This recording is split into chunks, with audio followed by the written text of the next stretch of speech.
What's up, everyone? Welcome back to another episode of Watch Squad. This week we are talking about a new Netflix original film, a new thriller by them, actually, called Dangerous Lies. Joining me, as always, is my compatriot and good friend, Mr. Joe D. What Hey, up, my buddy. dude? How's it been? It's good, man. It's good. Dangerous Lies. I have to come off clean just from the jump. One of the reasons why I sat down and actually watched this film was because who the lead female actress was in it. And honestly, when I didn't never even heard of this until you told me that you want to do this for Watch Squad, I was like, "What the hell is this?" And then you're like, whatever her name is, I don't even know her name, Camila Mendes. Camila Mendes. Yeah, Veronica from Riverdale. I'm like, I'm Yep. in. I'm in. Yeah, guilty pleasure there that we've all, I'm sure, at least watched a few episodes, if not a season, maybe two. Only watched a season and a half. Yeah, Anyway, she was starring in it. To me, it was I've never seen her act in anything outside of Riverdale, me and I neither. think her acting in Riverdale is very solid, regardless if she's playing the rich bitch snob or what she's playing. Hmm. With that being said, you kind of look at this role knowing the only thing you've ever seen her in is like playing this rich chick who's always wearing designer clothing and so on and so forth, to playing a downtrodden, had to drop out of college, struggling to make ends meet. She's a waitress. It's Yeah. the complete opposite of what she is in Riverdale. Has no money, Yeah. driving around an old beater Volvo from the late 80s. Yeah, I mean, movie starts out, I don't want to say fast, I don't want to say slow, very much character building between her and her husband, Adam, Mhm. Jesse T. Usher. Um, how they're struggling through life. He's in grad school learning macroeconomics of something. Yeah, She put her education on hold so he could finish his. They're struggling to pay rent. They're struggling just to live. he can't find a job. He can't find a job. And then lo and behold, one night at a diner, he happens to be the savior of the day. Fast forward a couple months, and now she's taking care of an old man. Okay. Great. Yeah.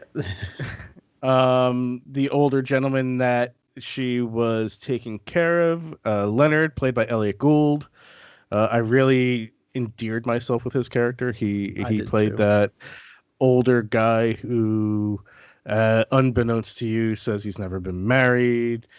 None of these, things. He was an only child, has no family, and And then he's just an lonely old dude a who lonely old needs a dude, nurse.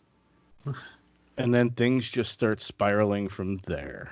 Yeah. Um, so with that being said, let's jump into the plot and storyline. All right. Um, the plot, you're It, gonna say this. It's not something that's fresh off the yeah. press. This has Correct. been done. Hmm. Um, the storyline, minus its caveats, minus its little, nuances and differences, is a storyline you've seen in many other thriller movies. You know, innocent person, somebody nefarious. You're waiting for the other shoe to drop. What else is going on? All along, you think the nefarious person is the boyfriend, but then there's this mysterious guy, and then everything else starts unfolding even more. Yep. Um, to an ultimate climax of everybody's basically bad except for the innocent girl Yes. and the guy that died. Yes. So, go ahead. So with the storyline, like you said, it's nothing that hasn't been done before. However, thrillers are probably my favorite genre of movie, especially crime dramas, which it's all over this. I mean, you even have a female cop who's investigating both Camilla's character and her boyfriend, stemming Adam, all the way Ket- from. Go ahead. Adam Kettner. Yeah, stemming all the way back from the robbery at the diner, all the way through Leonard dying and leaving everything to his nurse, Camila Mendes's character. What is Wasn't her a name? nurse, she was a caretaker. Caretaker. I'm sorry. And I mean, so again, these are my favorite genres. I actually really, really enjoyed this movie. But because it's not original, I did have to dock some points. I give the story and plot a 6. Um, but again, I could watch this story again with another set of characters and still be happy. Yeah, I went a little higher on this one. I enjoyed the plot, the storyline. I enjoyed the twists, the finding of the guy in the attic of the garage. That was an interesting twist, and all of a sudden there's diamonds in play, and you find out the diamonds are the real thing that's in play. Has nothing to do with the house, has nothing to do with the cash, has nothing to do with anything outside of this bank robbery that went wrong at some point in time. Um, I do have a couple hole problems with, like, I see holes in the plots in some places. Like, how did this guy end up there? Who killed him? You Yeah. know, didn't take the diamonds, they just killed him. Like, how did this all happen? Um, It I agree with you there. It's weird that it's very weird. you do find out how he dies. The Yeah. one dude says he killed him, but where his body is stashed, the diamonds are there. So why Right. didn't he just So take why the didn't you just diamonds? take the diamonds? So it's like, did he get shot and he made it up there? But no, he was in the rafters of this. Like, it. There's just Barn or certain something. Yeah. certain things that just didn't come into play. I really enjoyed how the plot kept Katie innocent throughout, and she was like almost like the dumb naive girl who just Oh, is not aware. Like, she's aware enough around her, but she's still dumb and naive, like trusting the wrong people and not really seeing everything through big eyes, like yeah. making her own decisions. She's just being influenced by everyone that's external from her, whether it was the lawyer or the cop or her boyfriend. You know, Uh, she had too many forces pulling at her. Um, all in all, I mean, the story was good. At the end, a little twist, like, holy shit. well, And even at the end of the movie, she's still playing the dumb, naive girl, like, I don't know where this shit is. And meanwhile, like, I'm sitting there going, you know damn well where that shit is. You know where those diamonds are. And then you find out that she really didn't know where the diamonds are. which is Um, crazy, which was a big problem I had because her boyfriend or fiance, husband, whatever he is at this point, tells her. but all he said was the garden. He said, check the garden or something like that, or the garden. It's like, Check the garden. Now come she's on. sitting out there planning in the garden. You know how big the gardens were? Like, it's like, could you be any more? But so here's my thing. Is she planning in the garden looking for them, Well, that's hopefully to something come we're across never them? gonna know. Like, Yeah. that's something But you're never gonna know. but leaving that open ended like that, I think is a great storytelling device. Like Yeah, I I love that. don't know if it's enough to drive a part two. I Oh, highly it's doubt it. not. I think it's a standalone film. Yeah. It just leaves enough for, like, obviously conversations like we're having right here. Yeah. All in She'll all, eventually end up finding them. I gave the plot and storyline a 7. Again, not very original. Yeah. Um, Interesting enough. Hour and 50 minutes out of my life that I enjoyed. 96 minutes total. Yeah. Um, It's as long as a movie should be, in my opinion. Like a thriller that movie of that. yeah. Yeah, I don't think you need to make it any longer. Um, yeah, 7. I think that's a fair, honest score. Let's move on to writing and characters. Sure. The movie had a lot of characters. A lot of characters, like you were saying, that pulling the main antagonist, protagonist. Yeah, the main character, pulling her in different directions. As a viewer, you don't know who to believe. You don't know who's right or wrong. And the direction I was thinking in, which I'll talk more about in one of our other grading system things here. Um, you didn't know who to believe or who was right or who was wrong. So looking at these characters, it's like, are they playing a part? Are they being real with her? And you just don't know. The characters and the writing were solid, and they did a good job at making me feel that way. Okay. I agree. I think the writing was strong. Again, as strong as the writing can be to take a formula for a thriller and put your own spin on it, Mm-hmm. to take the story and put your own little nuances in it. You know, the writing was solid. The character portrayals, I have a whole new respect for Camila Mendes. Like, she's Yeah. not just Veronica from Riverdale anymore. She's like, wow, she played that really good, believable role in Dangerous Lies. Mhm. Uh, I think Adam did, or Jesse T. Usher did a great job playing Adam Kettner. He kept you guessing. He was probably the entire film the one character that was the most difficult to pinpoint, like where To he trust, really yeah. allied, like because he played the role so well of like the untrustworthy, spending money, going out and buying phones, buying a car, all of these things with that cash, which was their cash according to this. Like Will. there was Yeah. nothing that they needed to hide. There was nothing wrong with it. The guy died. He left him everything. Cash was in the house. That's part It's of yeah. everything, you know. Um, Again, I already talked about Elliot Gould playing Leonard. I really enjoyed and appreciated his character, like the lonely old man. The detective, I think she did a great job uh, selling the role of the hard-nosed detective, asking the questions, trying to steer Katie in the right direction. Solid there. Mickey Hayden, the real criminal guy. I I don't really know how to feel. I mean, he had a very limited role. You saw him. I think he had less screen time in this film than any other character. Yeah. But I mean, they were very poignant times as to And when. and you also get from him like there's more to him. Like he definitely shows his true colors when he is on screen. That Yeah, he's going to get what he wants pretty much. yeah, for sure. And then you have at the end Julia Byron Kim, the The lawyer. attorney, who you find out a whole lot more about that she's actually in on the whole damn thing to begin with. Um, and then she dies, so there's no one to contest the will, which Yeah. was never a real will. So there's a nice little twist on Um, the whole in the writing aspect of things. To me, it was solid. I gave it a 7. nice. I I gave it a did 7. too. So Um, Effects and post production, there really is not a whole lot here. I mean, there's nothing really to. The editing was solid. I didn't see yeah. many. Being a former editor, I didn't see anything that I was like, oh, Yeah. how'd you let that go? How'd you let that go? No, nothing was really there.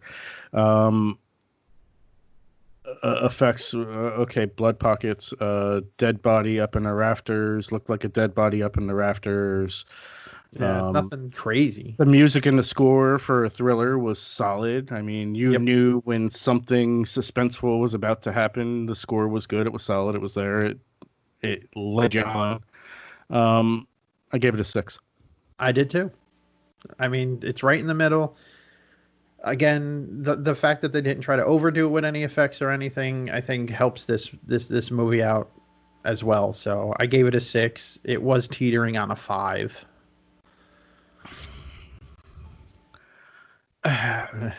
Because I couldn't find any holes to punch in it, I gave it Yeah. a 6. All right, now moving on to directing. The film is directed by Michael Scott Mhm. from a screenplay by David Golden. I do not know much about Michael Scott, I'd to never admit. heard of him. Michael Scott does not even have a Wikipedia page. So Hmm. therefore there is not a lot out there to say about him. Again, I think he did his job. We all know now how I feel about directors. Can you get the emotion out of the actors? Can you tell a story? Can you stay true to the screenplay? Can you give me a beginning, a middle, and an end and make me emotionally invested for the amount of time that you're telling me said story? Yeah. Michael Scott achieved all of these things. I gave the film for directing an 8. Nice. I the one thing he did with again because his directing of the characters and the actors and working with the writing, the twist at the end, I believed fully through this. I knew the one guy, what is he, the realtor who shows up and tries to buy the house from Katie. I knew he was the bad guy. That was very predictable. I thought that her husband was in on it with him. I thought they were working together and he was trying to protect her from him. And I thought at the end, when they came to odds with each other, it was gonna be all happy and let's get the diamonds and get out of here. I thought they were in cahoots the entire time.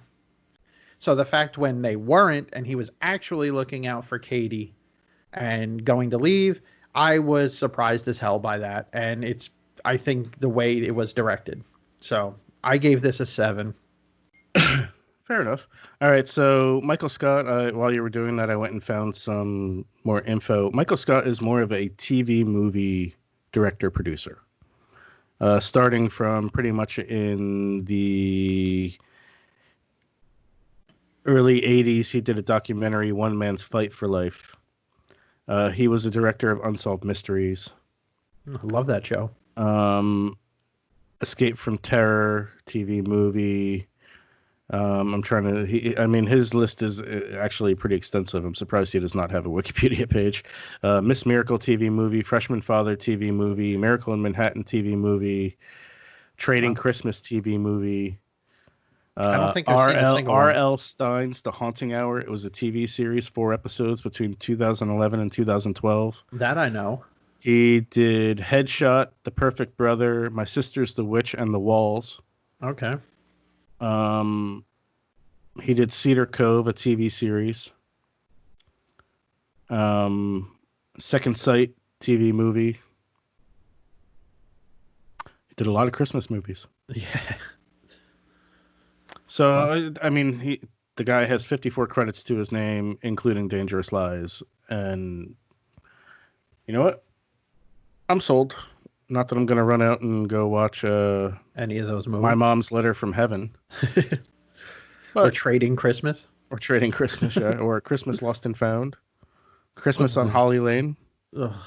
Secret Millionaire. I'm good. No? Okay, good. No. Alrighty. Final thoughts. My final thoughts. I really enjoy this series. A type of movie, like I love the thrillers. I love true crime. Great movie. These are not something I go back and usually watch a second time unless somebody else wants to watch it. My overall grade for it is a 7. But I did like it. I would sit and watch another similar movie to this anytime. It was good. That's it. I mean, I'm right there with you. My overall score is a 7. I think a lot like you, it's not really indicative of how much I actually enjoyed the movie. There are certain things when we're doing this grading that it's very hard to grade out. Like if it doesn't have effects or post-production, I'm not just going to give it a 9 or a 10 because you did a great editing job. Yeah. There needs to be some substance there.